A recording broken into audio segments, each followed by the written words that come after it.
A good friend of mine just started playing Apex and had some questions, one of which is how do you survive each of the zones in the game? And by zone he means the storm, the ring, the zone, damage, that thing that's orange and closes and hurts you.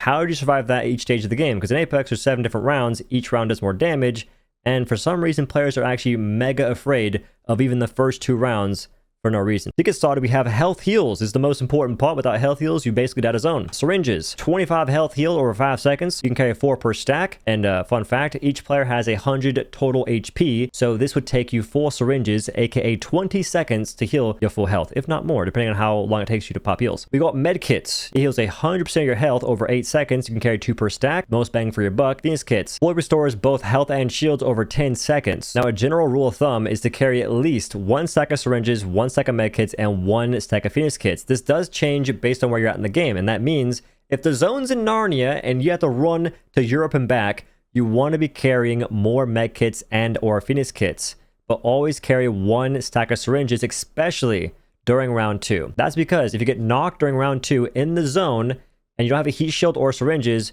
you'll just keep getting knocked because you cannot pop a med kit or Phoenix kit during that time. It doesn't give you enough time because each zone does more damage during each round. Round 1, lowest damage. Round 7, you basically die super fast. I just noticed something kind of confusing in the top left. Right below your minimap, you have a number and next to it a countdown. Just assume that number -1 is what you're in. So if it's 1, 1 minus 1 is 0. There's no gas, no storm. When it's 2 and just a number and a countdown next to it, that means you're in round 1 gas. So on and so forth.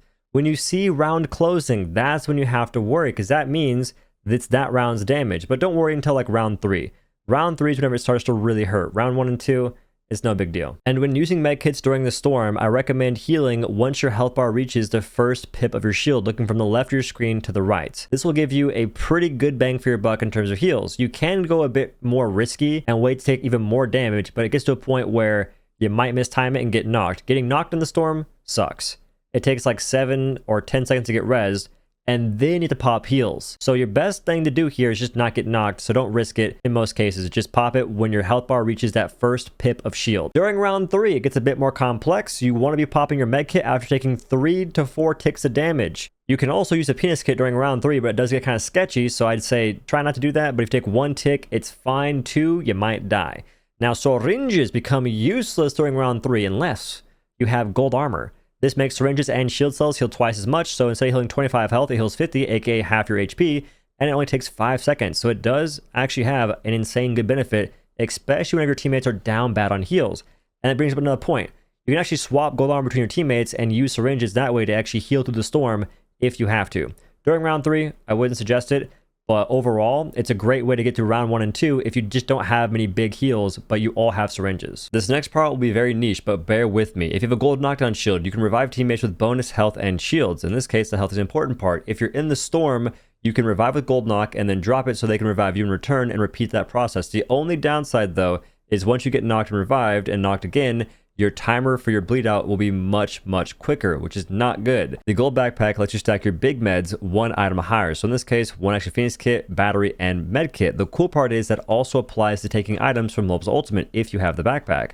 So if I take an item from here, like med kits, I'll get 3 instead of just 2. Now, gold helmet lets you charge your ultimate and tactical faster, so give that to characters that you think are useful. I think one would be Lifeline, Loba, and any character that has movement for the team. Now it's time to talk about rounds 4, 5, 6, and 7. All of these remaining rounds play on one single thing, and that is heat shields. Without heat shields, you cannot really play in the zone during these rounds. And heat shields give you a giant dome protection. It blocks you from the zone, the ring, the storm, and you revive 25% faster in a heat shield if you're also in zone. The heat shields will last less and less time based on the round you're in, because the more damage the zone does, the less health and duration the heat shield has. It will buy you some time. During rounds 4, you can get a res off, pop some heals, have time to think. Round 5, same thing, less time to think. During round 6, you can get 1 res or a med kit off. You have to pick.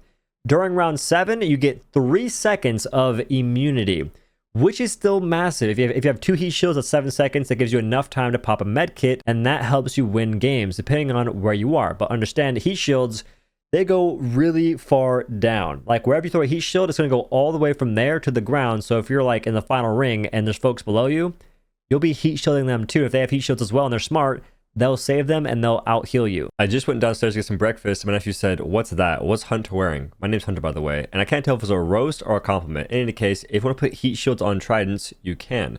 Just make sure that no one's driving it, and you're at the back of the trident looking at it with a heat shield, and you'll get an indicator showing that you're going to hit it. Move down the back of it until the indicator just hits the ground. Once that happens, you can throw it, and you'll always hit it on the trident, and it'll be attached in some weird way.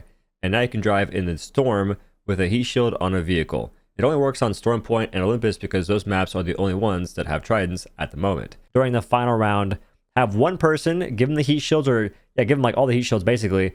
They pop heat shields and you heal. That's how you win final round heal offs in some cases. I figured I may as well explain how some legends can be useful in the storm, whether it's for escaping it or going back to get banners. You got Bloodhound, pop ult, you run faster. Laughline, you got Drone. If you pop it in the storm itself, it'll take damage but it'll heal you for a little bit. If you pop it during a heat shield, it will last its intended duration and heal you and the squad until the heat shield is destroyed, in which case then it takes the same damage. Pathfinder, you got your own grapple, your zipline for your team. Mobility is nice. Any mobility legend is somewhat useful in the zone. Wraith, your Q. You don't take damage during your Q.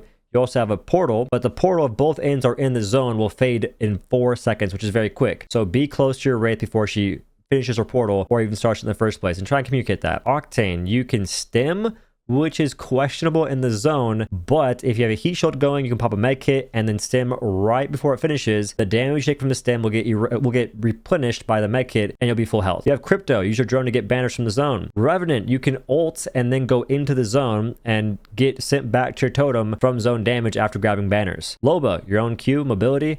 Ultimate, you can pop that down for some health heals, for some heat shields, whatever you want. Valkyrie, you can fly across the map. Ash, you have a portal, prevent you from taking damage from the zone and give you some added mobility, but it does fade very fast just in general. Maggie, you can ult forward. It's not the greatest, but it's still some mobility. Newcastle, communicate to your teammates, yo, I need to leap to you. Newcastle can leap further than normal if he's targeting a teammate, and that is very critical, especially whenever you're trapped in zone and you have nothing to your name. I've been there. Vantage, you have your own personal Q. You can move to your bat, poggers. There was a thing with Vantage where you could heat shield your bat, but Apex hates tech like that, so they patched it. They made the zone more annoying to deal with, but they patched these like cool techs. That is basically all I have to say. Hopefully this was helpful. I tried my very best. I'll be trying to do more videos like this. If you have any questions like my friend had, leave them in the comments. Maybe I'll make a video on it. I appreciate y'all for watching. If you liked the video, like it, share it, comment, and have a good day.